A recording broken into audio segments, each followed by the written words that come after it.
It needs quiet to take shape. It needs to be repeated in your mind, not to be boasted about to others, but to be deeply engraved into your subconscious. Every time you say to yourself, I'm building this, it's real, I am capable, I'm on the right track, you're creating an invisible layer of protection around that seed, and every time you expose it to doubt from someone who doesn't understand, you're weakening it a little more.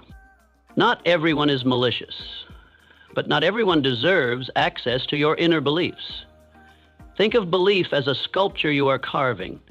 If you hand a stranger the chisel, they might break it with a single careless blow. And when that happens, no one is responsible but you, because you were the one who handed them the tool. So, set clear boundaries. Who has the right to hear your vision and who does not? Who fuels your energy and who only drains your motivation with their insecurities? Don't confuse familiarity with support.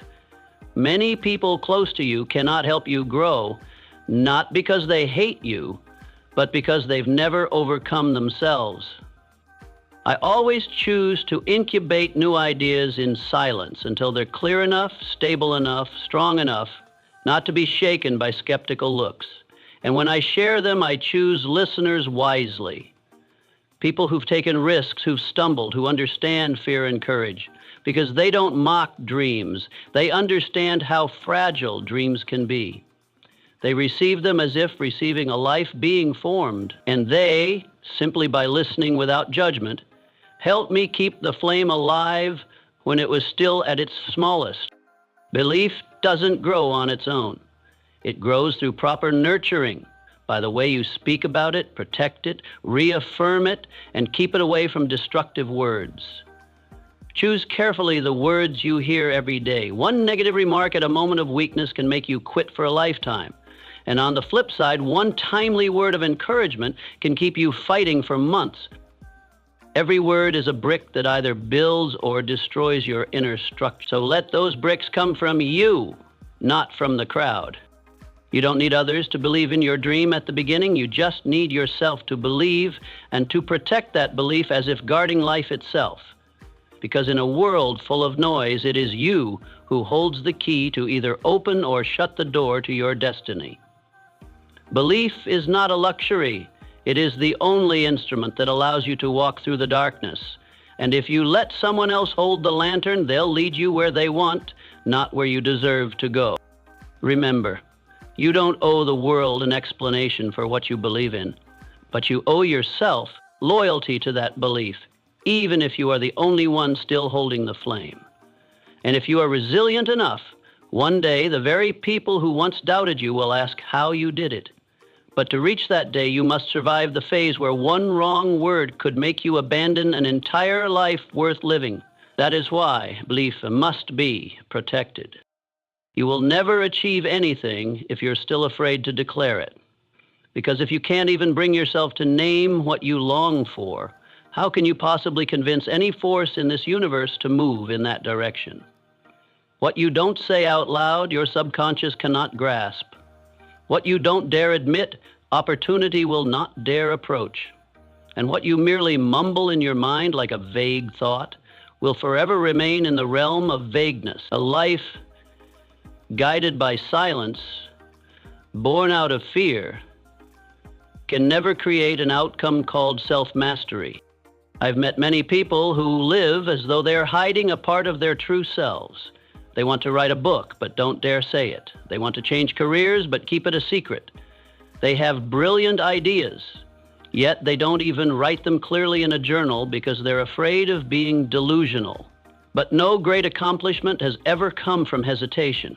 You cannot awaken the life force within if you're afraid to say that you want to live boldly. You cannot summon courage if you're whispering to yourself, "Am I even worthy of this?" You must learn to declare, not to impress, not to gain recognition, but to give yourself a command, to direct your subconscious and to lay the foundation for action. The moment you dare to state what you want, you've crossed a crucial threshold, the threshold of overcoming the fear of being judged. Because what holds most people back is not a lack of ability, but the fear of, what if I say it and then I fail? But if you let that fear lead, you've locked in failure before even beginning. Declaring a goal doesn't make you arrogant. It makes you precise. It helps you start from a clear point. It helps every cell in your body understand, I am moving toward this, and I am committed. No journey can be accurately directed if you haven't clearly stated the destination. You don't need to shout it to the world, but you must speak it clearly to yourself, repeatedly, unapologetically, without avoidance. Every time you write down your goal, you're engraving it into your neural map. Every time you say it aloud, you're activating your brain's action system. And every time you share it with the right person, you're generating a resonant energy that propels you forward. I've lost count of how many times in my life I only truly advanced when I dared to declare what I wanted. In times when I was vague, evasive, or brushed things off, my actions were equally vague and the results were unimpressive. But once I wrote it down, spoke it out loud, and confirmed, I will do this with everything I've got, my entire life began to shift. I was no longer easily swayed by others. I was no longer easily delayed by temporary exhaustion, because I had made a public commitment to myself, and that was strong enough to carry me through the difficult moments. You cannot attain something you're ashamed to speak about. If you say you want financial freedom, but when someone asks, you quickly change the subject for fear of being seen as materialistic, then you're misleading yourself. If you say you want to build a big company, but when someone expresses doubt, you downsize your goal just to be realistic, then you're weakening your inner belief system, and weak belief will never result in strong action. Every time you deny what you want, even if only to please others, you're siphoning energy from the subconscious system working to help you achieve it. Declaring is not boasting. Declaring is the first step toward realization. You speak it to see clearly where you stand. You speak it to set your standard for action. You speak it to draw your own attention to what matters. And above all, you speak it to begin the process of creation. No idea can take form if it's constantly suppressed by fear of judgment. Every invention, every structure, every great act once began with a declaration that seemed outrageous. But the person who declared it was clear enough, persistent enough, brave enough to keep saying it even when no one else believed. You don't need permission to say what you want. You only need commitment. One time, one serious declaration is enough to trigger a fundamental shift in your brain. It switches from consideration mode to execution mode. You're no longer having internal debates like, should I do this or not? You start asking, how do I make this happen? And when you ask the right question, you begin to find the answer, not from outside, but from within, where real power is born. I want you to understand something. Those who achieve great things are not more talented than you. They simply speak more clearly than you. They dare to say what they want and say it again and again until the world has no choice but to respond. They understand that declaring is not arrogance, it's ignition.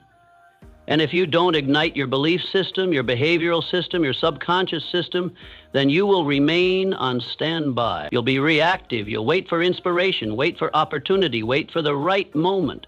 But the truth is, the right moment only comes to those who've already declared themselves ready. You don't need to scream, but you do need to be decisive. No beating around the bush, no sugarcoating, no self-deprecating humor. Say clearly what you are building, and let that statement become your compass, your boundary, your standard, your vow. Because once you've made a